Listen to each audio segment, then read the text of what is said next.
What's up, guys? Game FIFA More Games here, and I'm back, and it's Saturday, and once again, it's time for another Scripted Saturdays. As just a reminder, I'm bringing this wrestling show to you every Saturday. It's the one thing that you could expect if I don't upload a video a week. I will always upload a drama Scripted Saturday a week. Let's start off with Raw. I'm gonna save TNA for last because they done did it again with the messed up ending, so they're gonna get last. But let's start off with Raw. Raw started off with CM Punk versus Kane versus Daniel Bryan, and I think they've done this before. I can't quite put my finger on it. When have they done this before? Trying to think. Was it? Yes. Yes, that pay-per-view called No Way Out. Yes, we've seen this before. Yes. So yeah, it's a free match of the pay-per-view. Yeah, CM Punk wound up winning because AJ came skipping to the ring in normal clothes and distracted Kane when Kane was about to chokeslam CM Punk, and CM Punk put him in to go to sleep. And right after that, it was Big Show versus Brodus Clay, and Brodus Clay started off strong. Then Big Show attacked the fake injured knee and then just dominated him after the match. I hope this is where they, rebuild Brodus Clay or do something, because have him building up to be a strong competitor and then just to have him get demolished by the Big Show only to help boost the Big Show's character, which there are plenty other people in the WWE that he could just kill instead of Clay. But I know nothing about this industry, so moving on. Big Show won that match. Then it was Santino Marella versus Jack Swagger, and Santino Marella won. I think that was for the U.S. title, so Santino Marella won. Then it was John Cena coming out, and guess what he announced? He announced that he was going in the Money in the Bank.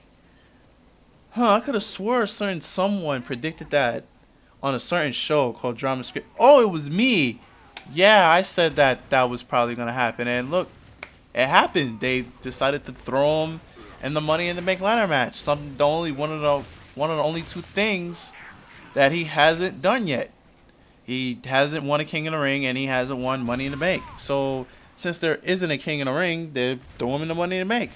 So we don't know if he's gonna win it, but this is his first ever Money in the Bank match. And Chris Jericho came out to interrupt him and said, "Oh, I'm gonna throw myself in the Money in the Bank as well."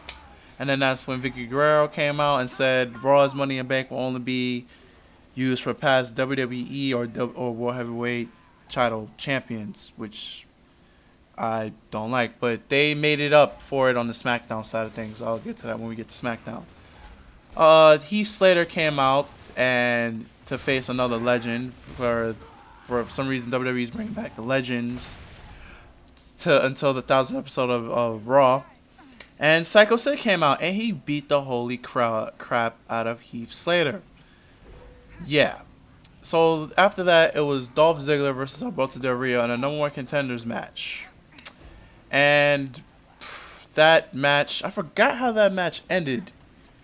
I honestly forgot how that match ended.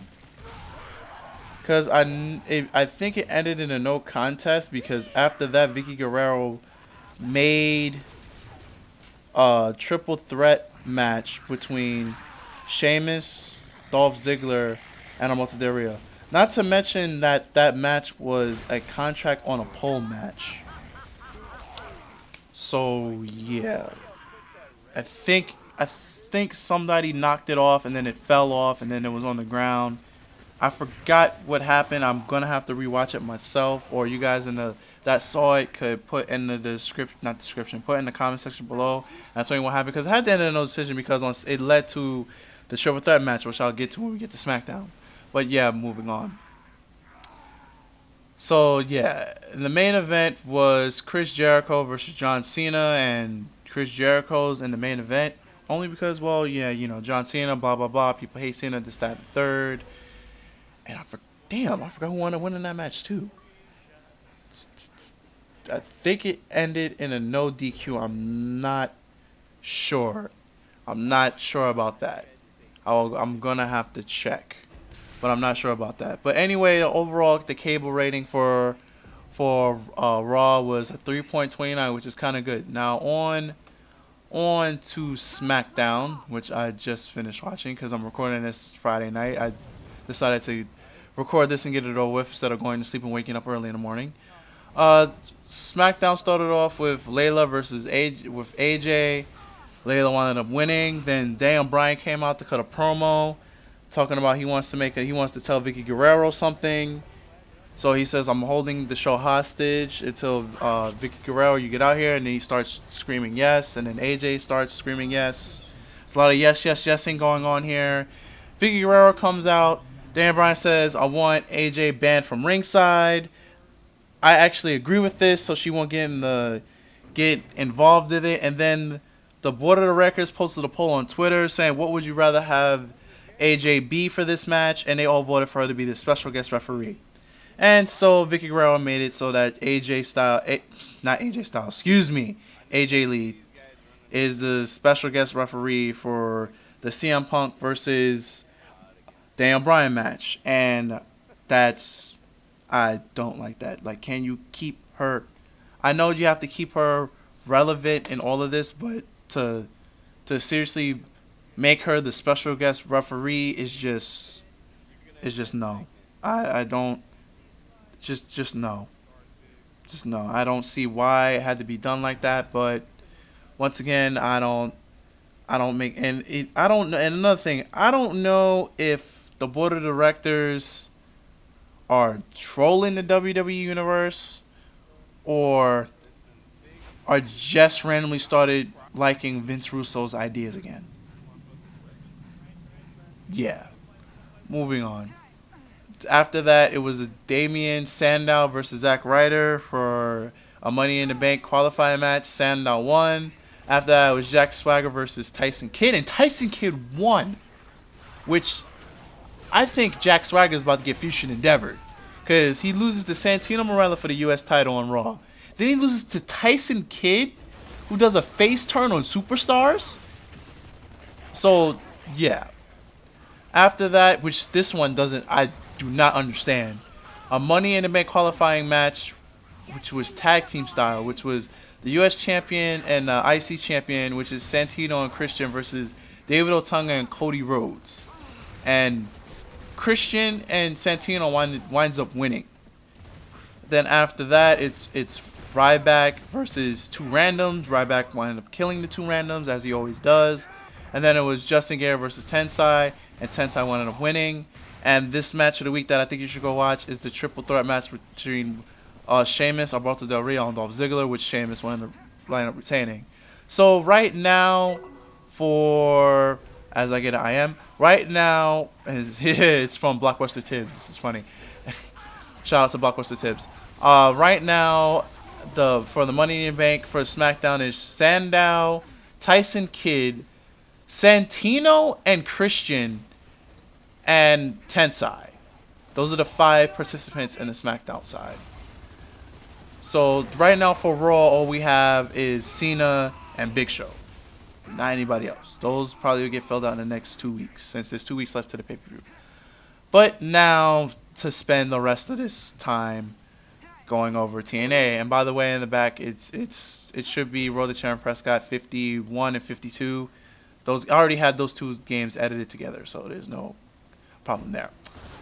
They started off with Mr. Asshole and Rob Van Dam in a Bound for Glory series match, which RVD winds up winning, or wins that.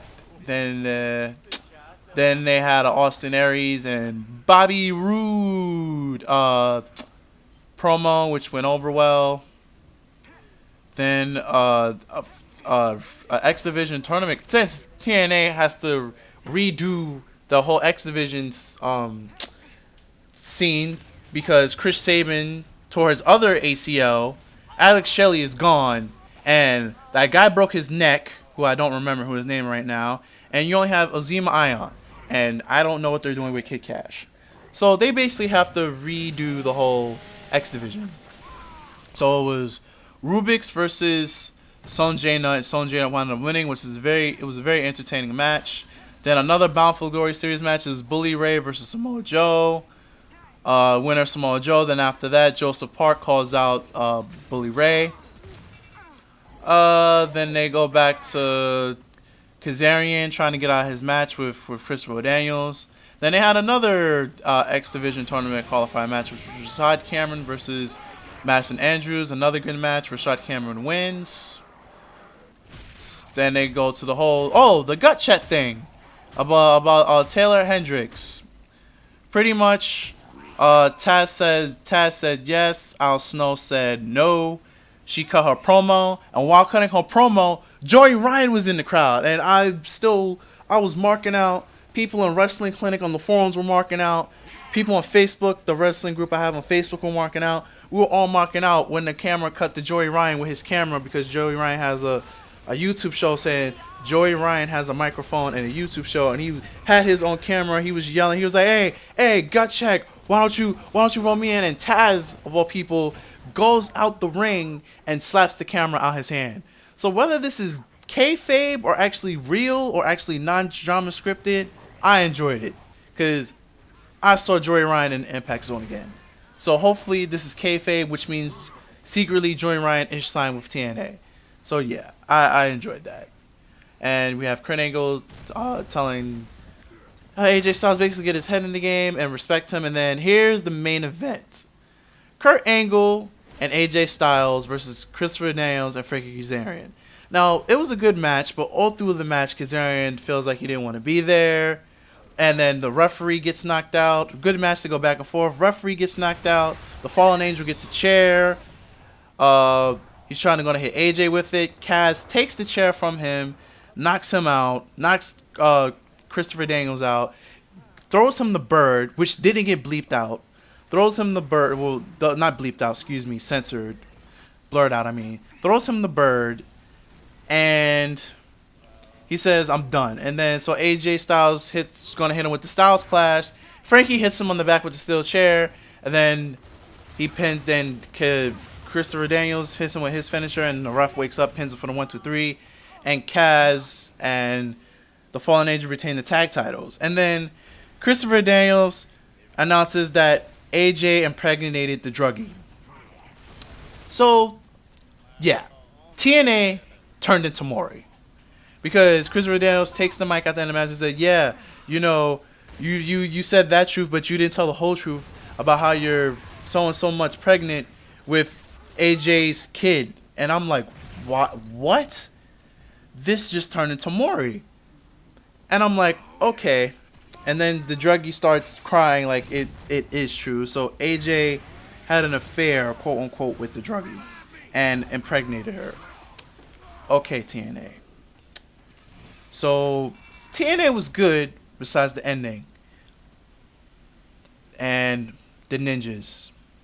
Which Hulk Hogan on the phone says, "I'll get to that later," in a brief segment when he was after the segment with Kaz. So 2 weeks in a row they don't explain the ninjas. So I've given up that when it comes to ninjas at TNA, it won't be explained.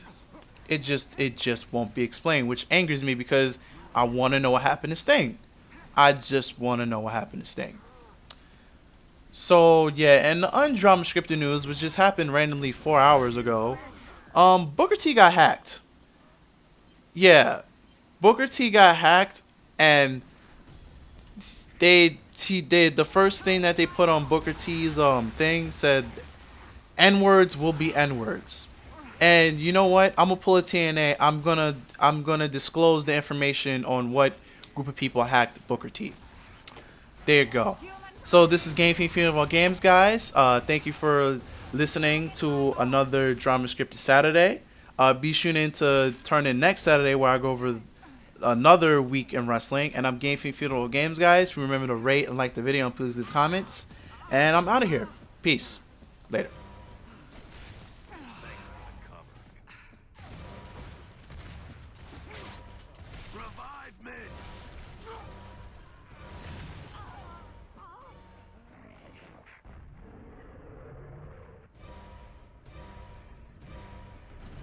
Worthless beasts! Where are my warriors?